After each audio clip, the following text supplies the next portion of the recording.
Alors, je ne sais pas exactement depuis quand je suis atteinte de sclérose en plaques. Je sais que j'ai été diagnostiquée en 2008. Je suis, membre bénévole de l'association CEP Avenir, dans lequel je suis membre, du conseil d'administration, mais également patiente experte. Autrefois, je ne travaille plus, hein, depuis 6 ans maintenant, mais auparavant, j'étais infirmière et j'ai choisi de faire ma carrière d'abord en psychiatrie, puis après en santé au travail.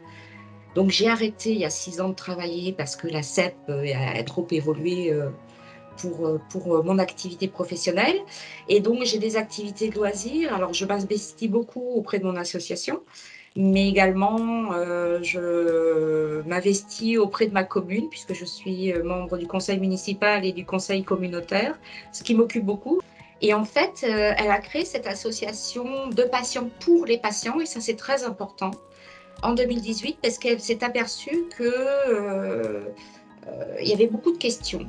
Donc elle a créé un groupe, Facebook qui s'appelle la Team Warrior, où en fait, c'est des patients qui viennent répondre à d'autres patients sur des questions, «Mais comment tu fais avec le travail?» «Mais et les enfants?» et cetera et cetera.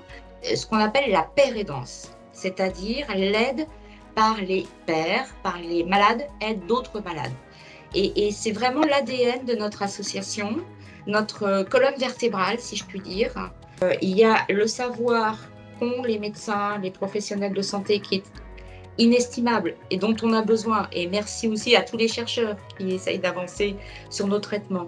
Mais nous avons aussi besoin de la parole des autres patients pour nous rassurer, pour nous accompagner, pour nous donner des petits trucs et c'est des savoirs de l'expérience, du vécu, de l'expérience, avec la maladie dont on ne peut, se soustraire non plus. Comment le rôle des associations pourrait évoluer à l'avenir? Je pense qu'il est fondamental, que nous nous professionnalisions.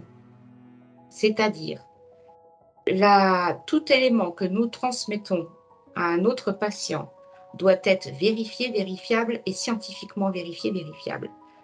En dehors des trucs et astuces, des patients viennent nous voir en nous demandant des choses plus pointues. Alors d'abord, un, nous ne sommes pas des professionnels de santé. Deux, vous voulez parler du traitement, appelez votre neurologue. Nous, on ne parle pas traitement. On parle de la vie quotidienne.